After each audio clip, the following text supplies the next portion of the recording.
All right, hello everyone. A little bit of a different video today. We're doing a demonstration of a little suppression panel. This is a Fenwal 2320. Little mini suppression panel. As you can see, it's kind of unique because it's got a little interface on the front here. We've got a manual release switch, abort switch, and that's a trouble. Let's shut that up. And we've got an MT24LS that's Agent, and it's rebranded by Fenwal. But yeah, here's the inside of the panel. It's from 1998. So basic setup right here. You've got just, reset, silence, program switches right here, which is for, the relays and the discharge countdown, random stuff like that.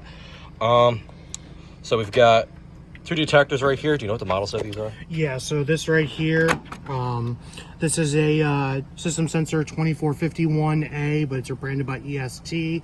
I got this from CJ9899, so thank you for that. Yep. And then I also have this is a brand new system sensor 1451 ionization direct wire smoke detector. So the way that this panel actually on the inspection manual, it apparently has a compatibility thing where you can only use 4-wire system sensor smoke detectors like these two, or it can only use Fenwal detectors. It can't use most other devices. This panel is also, for those of you who have probably seen it, there's a panel called the Kita Scorpio. Kita and Fenwal are the same company. If you actually look on the inside right there, it actually says Kita Fenwal. This is just the earlier version of this system. The Scorpio came out in like the early 2000s. Obviously, this is from the late 90s. So the way that the system is going to operate is one detector will set off the horn strobe in a pulse fashion. General signal. Then the activation of a second detector will put the horn into continuous, and then we have it set for 10-second free discharge. And then once discharge happens, this Wheelock 46T bell will go off to simulate the discharge. I know it's kind of in the backwards configuration, but obviously since the horn is like a fixture on the panel, yeah, you can't really bypass it any other way. Right, and normally the horn, I guess the way this was set up before, this was the sole notification. There was no external. Yeah, most of your base functions are on the panel. Really, the only other devices you have are your detectors. Would be your detectors and your releasing solenoid, and then a trip to the main fire panel. Yep. So basic setup. So I guess without further ado, we'll go ahead and start. You want to smoke them or mag them? We'll just smoke them. Why not? Right. Just for the fun. We'll do the ion first. I'll try to do the ion first. The photo might go off. Yeah. Alright. So this is just general alarm right now. We have an alarm. A slow pulse. Alright. God, that thing's so loud. I know. It's on high volume. Alright, now we're going to hit the second zone. It's going to cross zone. It's going to start pre-discharge.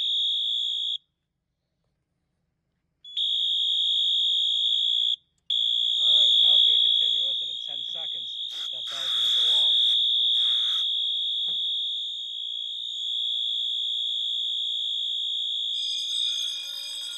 Probably barely hear it, but that's the bell. And then the bell doesn't stop because the releasing circuit That is going will to stay be active for the discharge solenoid. Yeah. Yep. So that's basically how the cross-zoning feature works. Here, just pause the video. All right, so now I guess we'll demonstrate we'll do the abort switch or the manual release. Let's do the abort switch first because we can't do it with manual release. That's so fair. We'll just test these first. Yep.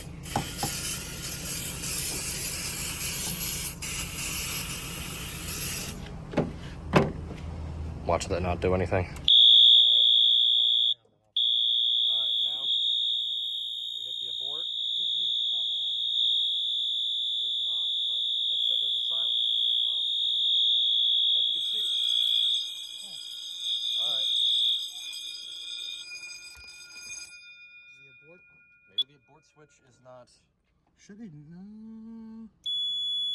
no, the abort switch is 100% wired up. Well, Maybe it's we'll just have to look at that. Yeah. All right, so abort switch didn't work, but basically what would happen is.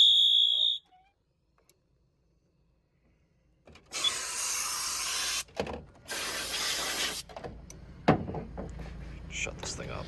All right, so basically what would happen normally is when this is doing its pre-discharge countdown, you hold the abort switch and it'll pause the countdown so it does cause a trouble. Yeah, it just did right there. I don't know why it didn't work before, but because it might have already been in trouble. I don't know. maybe, I don't know. But it'll just pause the countdown. So basically, if you have people in the area, you hold this down, wait for the room to clear, then let go. It'll restart the countdown, so that way you have extra time to get out, so it doesn't dump. This panel has a pre-programmed abort function, so there are like 4 different types of abort functions that are allowed in the United States. Basically, to sum them up, one of them is it starts the countdown at whatever the setting is. You hit the abort switch, it stops the countdown, then restarts it. The other one just pauses the countdown, and then it resumes whatever you left off at. The other one counts it down to 10 seconds, holds it there. When you let go, you have 10 seconds. And then there's a 4th one I honestly can't remember off the top of my head, but I think it's something similar. But yeah, the manual release is literally just going to set it off. I guess it does pre-discharge for the manual release. Yeah, it's the same. Remember in the manual? Oh yeah, okay. I said it would do it both, so. Yeah, when you program it, the pre-discharge worked for the manual release and the cross zone. So yeah, this thing is very common on like a lot of more larger scale industrial equipment have fire suppression systems that are built into them that are like standalone. They're not connected to an actual like system. So this would essentially be on the side of like, let's say for example, a huge printing press with 2 like high temperature Fenwal heat detectors, and it would essentially cause it to go off, and it would do everything from the panel, and then the panel would be next to the bottles, and you could have all your functions here, and you'd be able to actually do everything from there. Yep. So that's the video. Little simple suppression panel. Thank you all for watching, and thank you Frim for the information, because I don't know any of this shit. DJ Frim to the rescue. DJ Frim to the rescue, and shut the fuck up. All right, that's it for this one, and see you later.